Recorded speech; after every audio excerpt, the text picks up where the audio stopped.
Hello, ഇന്ന് നമ്മൾ പഠിക്കുന്നത് എന്താണ് ഡൈവർജൻസ് ക്രൈറ്റീരിയ, എങ്ങനെ നമുക്ക് ഡൈവർജൻസ് ക്രൈറ്റീരിയ ഉപയോഗിച്ച് ചില സീക്വൻസുകളെല്ലാം ഡൈവർജൻ്റ് ആണ് എന്ന് പ്രൂവ് ചെയ്യാൻ പറ്റും. ഇതാണ് ഇന്നത്തെ ക്ലാസ്സിൽ നമ്മൾ പഠിക്കുന്നത്. സോ നമ്മൾ ഓൾറെഡി പഠിച്ചിട്ടുണ്ട്, ഒരു സീക്വൻസ് കൺവെർജൻ്റ് ആണെങ്കിൽ അത് ബൗണ്ടഡ് ആയിരിക്കുന്നു. അപ്പോൾ ഇവിടെ ഒരു സീക്വൻസ് ഡൈവർജൻ്റ് ആവാൻ എന്ത് വേണം എന്നാണ് പറയണേ. അപ്പോൾ ഒന്നാമതായിട്ട് നമുക്ക് പറയാം, ഒരു സീക്വൻസ് ഡൈവർജൻ്റ് ആവണമെങ്കിൽ ഒന്നുകിൽ അത് അൺബൗണ്ടഡ് ആയിരിക്കണം. Because we know that every convergent sequence is bounded. അപ്പോൾ അൺബൗണ്ടഡ് ആണെങ്കിൽ ഡൈവർജൻ്റ് ആവും. ഇനിയിപ്പം നമുക്കറിയാം converse of that theorem is not true. അതായത് കൺവെർജൻ്റ് ആണെങ്കിൽ ബൗണ്ടഡ് ആണ്, പക്ഷെ ബൗണ്ടഡ് ആയതുകൊണ്ട് കൺവെർജൻ്റ് ആവണം എന്നില്ല. ഇവിടെ ഇപ്പോൾ ഞാൻ പറഞ്ഞത് അൺബൗണ്ടഡ് ആണെങ്കിൽ ഡൈവർജൻ്റ് ആണ്. ഇനിയിപ്പോൾ ബൗണ്ടഡ് സീക്വൻസ് ആണെന്ന് വിചാരിക്കുക. ബൗണ്ടഡ് ആയിട്ടുള്ളൊരു സീക്വൻസ് ആണെങ്കിൽ അത് ഡൈവർജൻ്റ് ആവണമെങ്കിൽ രണ്ടാമത്തെ കണ്ടീഷൻ നോക്കുക. X has two convergent subsequences X prime and X double prime whose limits are not equal. എക്സിന് രണ്ട് ഡിഫറെൻ്റ് ആയിട്ടുള്ള സബ്സീക്വൻസസ് ഉണ്ട്. അതിൽ ഒരു സബ്സീക്വൻസ് ഒരു സ്ഥലത്തേക്ക് പോകണം, മറ്റൊരു സബ്സീക്വൻസ് വേറൊരു സ്ഥലത്തേക്ക് പോകണം. അതായത് രണ്ട് ഡിഫറെൻറ്റ് ലിമിറ്റ്സിലേക്ക് കൺവേർജ് ചെയ്യുന്ന സബ്സീക്വൻസസ് ഉള്ള അവസ്ഥ. അങ്ങനെയാണെങ്കിലും ആ സീക്വൻസ് ഡൈവർജൻ്റ് ആയിരിക്കും. അപ്പോൾ ഡൈവർജൻ്റ് ആണോ എന്ന് ചെക്ക് ചെയ്യാൻ ഇതിലേതെങ്കിലും ഒന്ന് ശരിയാണോ നോക്കിയാൽ മതി. ആദ്യം നോക്കുക എക്സ് അൺബൗണ്ടഡ് ആണോ. അൺബൗണ്ടഡ് ആണെങ്കിൽ അപ്പം തന്നെ ഉറപ്പിക്കാൻ ഇറ്റ് ഈസ് ഡൈവർജൻ്റ്. ഇനിയിപ്പോൾ അതല്ല ബൗണ്ടഡ് ആണെന്നുണ്ടെങ്കിൽ try to find two subsequences X prime and X double prime whose limits are not equal. ഇങ്ങനെ ഒരു എക്സാമ്പിൾ കഴിഞ്ഞ സെഷനിൽ നമ്മൾ ഓൾറെഡി ഡിസ്കസ് ചെയ്തതാണ്. ആൾട്ടർനേറ്റിംഗ് സീക്വൻസ്, ഐ തിങ്ക് 1 - 1 1 - 1 1 - 1 ആ സീക്വൻസാണ് ഞാൻ എക്സാമ്പിൾ പറഞ്ഞിരുന്നതെന്ന് തോന്നുന്നു.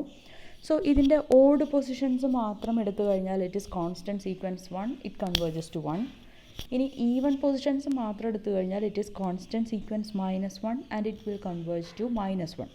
So alternating sequence has two convergent subsequences which converges to two distinct limits. അപ്പോൾ ആ കേസിൽ നമുക്കിത് ഡൈവർജൻ്റ് ആണെന്ന് പറയാൻ പറ്റും. സോ ഇതാണ് നമ്മുടെ ഡൈവർജൻസ് ക്രൈറ്റീരിയ. സോ ഒന്ന് വായിക്കുക. If A sequence X N of real numbers has either of the following properties then X is divergent. ഇനി ആ പ്രോപ്പർട്ടീസ് എന്താണെന്ന് വെച്ച് കഴിഞ്ഞാൽ എക്സ് ഇസ് അൺബൗണ്ടഡ്. ഇനിയിപ്പോൾ അതല്ലെങ്കിൽ X has two convergent subsequences whose limits are not equal. Okay. ഇനി നമുക്ക് ചില പ്രോബ്ലംസ് നോക്കാം. Discuss the convergence of -1 rise to n. ഇപ്പം ഞാനിപ്പോൾ പറഞ്ഞതാണ്, ഇവിടെ നമ്മുടെ സീക്വൻസ് എന്ന് പറയുന്നത് -1 1 -1 1 etcetera. So I'm taking the subsequence x prime equal to x2n. So I'm taking only even positions. സോ 1 1 1 എക്സെട്ര. കോൺസ്റ്റൻറ്റ് സീക്വൻസ് 1 ആണ് ഇപ്പോൾ നമ്മുടെ കയ്യിലുള്ളത്. It is convergent and its limit is 1. ഇനി I'm taking another subsequence x double prime. ഞാൻ odd positions മാത്രം എടുക്കുകയാണ്. So X 2n - 1. So നമുക്ക് കിട്ടുന്നത് കോൺസ്റ്റൻറ്റ് സീക്വൻസ് -1 ആണ്. This is also convergent and has limit -1. So ഇവിടെ നമുക്ക് തന്നിരിക്കുന്ന എക്സ് എന്ന് പറയുന്ന സീക്വൻസിന് has two convergent subsequences X prime which is sequence x2n and sequence x2n - 1 whose limits are not equal. Here it is -1. +1 ആയാലും കുഴപ്പമൊന്നുമില്ല. ആദ്യത്തെ -1നെ നമ്മൾ കൺസിഡർ ചെയ്യില്ല എന്നേ ഉള്ളൂ. Still it is constant sequence -1. So by divergence criteria we can say that -1 to the power n is divergent. Discuss the convergence of 1 1/2 3 1/4 5 1/6 etc. ഇവിടെ നമ്മുടെ sequence എന്ന് പറയുന്നത് ഇങ്ങനെയാണ്. ഓഡ് പൊസിഷൻസിൽ എക്സ് എൻ എന്ന് പറയുന്നത് n തന്നെയാണ്.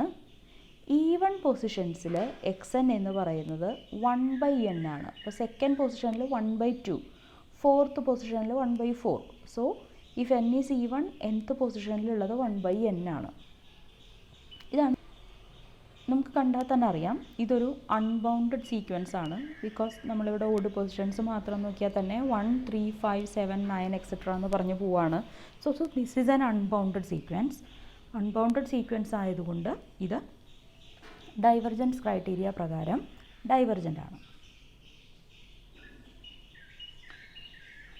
ഇനി അടുത്തൊരു എക്സാമ്പിൾ നോക്കാം. Discuss the convergence of sine n. ഇവിടെ നമുക്കറിയാം സൈൻ ഫംഗ്ഷൻ ബൗണ്ടഡ് ആയിട്ടുള്ളൊരു ഫംഗ്ഷനാണ്. Absolute value of sine x എന്ന് പറയുന്നത് less than or equal to 1 for all x element of R ആണ്. അപ്പോൾ പിന്നെ ഇൻ പർട്ടിക്കുലർ നമ്മുടെ എക്സിൻ്റെ സ്ഥാനത്ത് നാച്ചുറൽ നമ്പേഴ്സ് എടുത്തു കഴിഞ്ഞാലും അവരും റിയൽ നമ്പേഴ്സ് തന്നെയാണ്. സോ സീക്വൻസ് സൈൻ എന്ന് പറയുന്നത് ബൗണ്ടഡ് ആയിട്ടുള്ളൊരു സീക്വൻസ് ആണ്. -1 1നും -1നും 1നും ഇടയിൽ വാരി ചെയ്തുകൊണ്ടിരിക്കുന്ന ഒരു സീക്വൻസ് ആണ് സൈൻ എൻ എന്ന് പറയുന്നത്. ഇവിടെ സൈൻ ഓഫ് π/6 സൈൻ 30 ഡിഗ്രി എന്ന് പറയുന്നത് 1/2 ആണ്. അതുപോലെ തന്നെ സൈൻ 5π/6ഉം 1/2 ആണ്.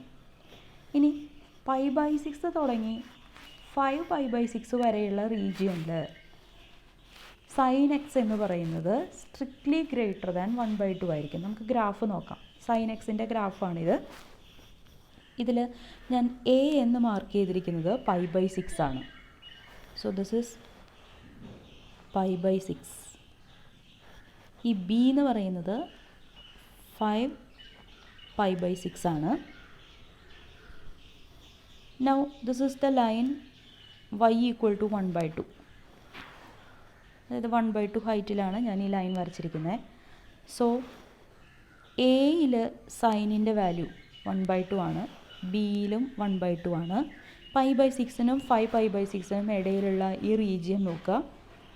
ഇവിടെ നിന്ന് അങ്ങോട്ട് ഈ 1/2ൻ്റെ മുകളിലാണ് നമ്മുടെ ഗ്രാഫ് നിൽക്കുന്നത്. So sine X is greater than 1/2 in the interval I1 equal to 5π/6 5π/6.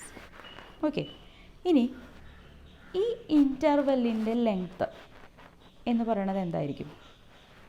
I1 എന്ന് പറയുന്ന ഇൻ്റർവെല്ലിൻ്റെ ലെങ്ത്ത് 5π/6 - π/6, അതായത് വി വിൽ ഗെറ്റ് 4π/6 ഓർ 2π/3. ഈ 2π/3യുടെ അപ്രോക്സിമേറ്റ് വാല്യൂ എന്ന് പറയുന്നത് 2.093 ആണ്, വിച്ച് ഇസ് ഗ്രേറ്റർ ദാൻ 2. എനിക്ക് ആവശ്യം ഗ്രേറ്റർ ദാൻ 2 എന്നുള്ളതാണ്. അപ്പോൾ I1ൻ്റെ ലെങ്ത്ത് ഗ്രേറ്റർ ദാൻ 2 ആണെന്ന് പറയുമ്പോൾ ഈ I1 എന്ന് പറയുന്ന ഇൻ്റർവെല്ലിൽ അറ്റ്ലീസ്റ്റ് 2 നാച്ചുറൽ നമ്പേഴ്സ് എങ്കിലും ഉണ്ടായിരിക്കും. അതിലെ ആദ്യത്തെ ആളെ ഞാൻ N1 എന്ന് വിളിക്കുകയാണ്. ഒന്ന് നമുക്ക് ഗ്രാഫിലേക്ക് തിരിച്ചു പോവാം. ഇവിടെ നോക്കുക, 5π/6 തുടങ്ങി 5π/6 വരെയുള്ള ലെങ്ത്ത് ഗ്രേറ്റർ ദാൻ 2 ആണ്. അതിൻ്റെ ഉള്ളിൽ നമുക്ക് 2 നാച്ചുറൽ നമ്പേഴ്സ് ഉണ്ട് ഇവിടെ, 1ഉം 2ഉം. ഓക്കെ. ഇതിലെ ആദ്യത്തെ ആളെ ഞാൻ N1 എന്ന് വിളിക്കണം. ഇനി ഇവിടെ നോക്കുക, ഇവിടെയും എനിക്ക് ഒരു പോയിന്റിൽ ഫംഗ്ഷൻ്റെ വാല്യൂ 1/2 ആവുന്നുണ്ട്, ഇവിടെ ഫംഗ്ഷൻ്റെ വാല്യൂ 1/2 ആവുന്നുണ്ട്. ആ 2 പോയിൻറ്റ്സിൻ്റെയും ഇടയിൽ ഫംഗ്ഷൻ്റെ വാല്യൂ ഗ്രേറ്റർ ദാൻ 1/2 ആണ്. ഇവിടെയും നമുക്ക് ഈ 2 പോയിൻറ്റ്സിൻ്റെ ഇടയിൽ 2 നാച്ചുറൽ നമ്പേഴ്സ് ഉണ്ട്. അതിലാദ്യത്തെ ആളെ ഞാൻ N2 എന്ന് വിളിക്കും. അപ്പോൾ ഇവിടെ N2 എന്ന് പറയുന്നത് ഇവിടെ 7 ആയിരിക്കും. Okay. So N1 B the first such natural number എന്ന് നമ്മൾ പറഞ്ഞു. ഇനി സൈൻ എക്സ് എന്ന് പറയുന്നത് 2π പീരിയോഡിക് ഫംഗ്ഷനാണ്. അപ്പോൾ അതുകൊണ്ട് നമുക്ക് പറയാൻ പറ്റും sine X is greater than 1/2 for X in the interval I2 equal to π/6 + 2π 5π/6 + 2π. ഇതാണ് ഞാനിപ്പോൾ നേരത്തെ കാണിച്ച രണ്ടാമത്തെ പോർഷൻ. 7 എന്ന് പറയുന്ന നമ്പർ നമുക്ക് കിട്ടിയ ആ പോർഷൻ. ഇതുപോലെ വീണ്ടും നമ്മൾ π/6 5π/6നെ വീണ്ടും ഒരു 2π ഷിഫ്റ്റ് ചെയ്യുമ്പോഴാണ് എനിക്ക് I2 കിട്ടിയത്. ഇനി വീണ്ടും അതിനെ 2π I2വിനെ ഞാൻ 2π ഷിഫ്റ്റ് ചെയ്തു എന്ന് വിചാരിക്കുക. So that I will get I3 which is equal to π/6 + 4π 5π/6 + 4π.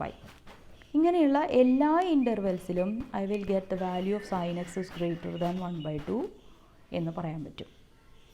അപ്പോൾ ഇൻ ജനറൽ നമുക്ക് കിട്ടുന്ന ഇൻ്റർവൽ ഐ കെ എന്ന് പറയുന്നത് π/6 plus K minus 1 times 2π 5π/6 plus K minus 1 times 2π for each K element of N. ഈ ഓരോ ഇൻ്റർവെല്ലിലും value of sine X will be greater than 1/2. മാത്രമല്ല ഈ ഓരോ ഇൻ്റർവെല്ലിൻ്റെയും ലെങ്ത്ത് ഗ്രേറ്റർ ദാൻ 2 ആയിരിക്കും. അതുകൊണ്ട് ഈ ഓരോ ഇൻ്റർവെല്ലിലും 2 നാച്ചുറൽ നമ്പേഴ്സ് എങ്കിലും ഉണ്ടാവും. അതിലെ ആദ്യത്തെ ആളെ ഞാൻ എൻ കെ എന്ന് വിളിച്ചു പോവാണ്. ഓക്കെ, സോ ഇത്രയും കാര്യങ്ങളാണ് ഇപ്പോൾ നമ്മൾ പറഞ്ഞത്. ഇനിയിപ്പോൾ നമ്മുടെ എൻ കെ എന്ന് പറയുന്നത് ഐ കെയിലുള്ളതാണ്. ഐ കെയിൽ മുഴുവനും സൈൻ എക്സിൻ്റെ വാല്യൂ ഗ്രേറ്റർ ദാൻ 1/2 ആണ്. അപ്പോൾ നമുക്ക് പറയാം sine n k is greater than 1/2 for all k element of n. അപ്പോൾ നമുക്ക് തന്നിരുന്ന സീക്വൻസ് എന്ന് പറയുന്നത് സീക്വൻസ് സൈൻ എൻ ആയിരുന്നു. ആ സീക്വൻസ് സൈൻ എന്നിൻ്റെ ഒരു സബ് സീക്വൻസ് എക്സ് പ്രൈം എനിക്കിവിടെ കിട്ടി, സൈൻ എൻ കെ. ഈ സൈൻ എൻ കെൻ്റെ പ്രത്യേകത ഇതെല്ലാം ഈ സൈൻ എൻ കെകളെല്ലാം കിടക്കുന്നത് 1/2 ഗ്രേറ്റർ ദാൻ 1/2. സൈൻ ഫംഗ്ഷൻ്റെ വാല്യൂ 1ൻ്റെ മുകളിലേക്ക് പോവില്ല. അപ്പോൾ ഇവിടെ sine of n k greater than 1/2 ആണ്. അപ്പോൾ 1/2 to 1 ഉള്ളൊരു ഇൻ്റർവെല്ലിലാണ് ഈ സൈൻ എൻ കെകളെല്ലാവരും കിടക്കുന്നുണ്ടാവുക. ഇനി ഇതുപോലെ ഞാൻ അടുത്ത ഒരു വേറെ നമ്മുടെ സൈൻ ഫംഗ്ഷൻ്റെ വാല്യൂ വേറൊരു ഇൻ്റർവെല്ലിൽ നമ്മൾ നോക്കുകയാണ്. സൈൻ ഓഫ് 7π/6 എന്ന് പറഞ്ഞാൽ -1/2 ആണ്. അതുപോലെ സൈൻ ഓഫ് 11π/6 എന്ന് പറയുന്നതും -1/2 ആണ്. ഇനി 7π/6 തുടങ്ങി 11π/6 വരെയുള്ള പോർഷനിൽ മുഴുവനും സൈൻ എക്സിൻ്റെ വാല്യൂ ലെസ് ദാൻ -1/2 ആയിരിക്കുകയും ചെയ്യും. നമുക്ക് നേരത്തെ പോലെ ഗ്രാഫ് ഒന്ന് കാണാം. ഈ ഇൻ്റർവെല്ലിനെ 7π/6 11π/6 എന്ന് പറയുന്ന ഇൻ്റർവെല്ലിനെ ഞാൻ J1 എന്ന് വിളിക്കുകയാണ്. ഇതിൻ്റെയും ലെങ്ത്ത് നേരത്തെ പോലെ കണ്ടുപിടിച്ച് കഴിഞ്ഞാൽ ഗ്രേറ്റർ ദാൻ 2 ആണെന്ന് കിട്ടും. ഇതിലും നമുക്ക് അറ്റ്ലീസ്റ്റ് 2 നാച്ചുറൽ നമ്പേഴ്സ് ഉണ്ടായിരിക്കും. അതിൽ ആദ്യത്തെ നാച്ചുറൽ നമ്പറിനെ ഞാൻ R1 എന്ന് വിളിക്കും. ഓക്കെ, അപ്പോൾ ഞാനിവിടെ ഈ പറഞ്ഞ കാര്യം നമുക്ക് ഗ്രാഫിക്കലായിട്ടൊന്ന് കാണാം. ഈ D എന്ന് മാർക്ക് ചെയ്തിരിക്കുന്നതാണ് 7π/6.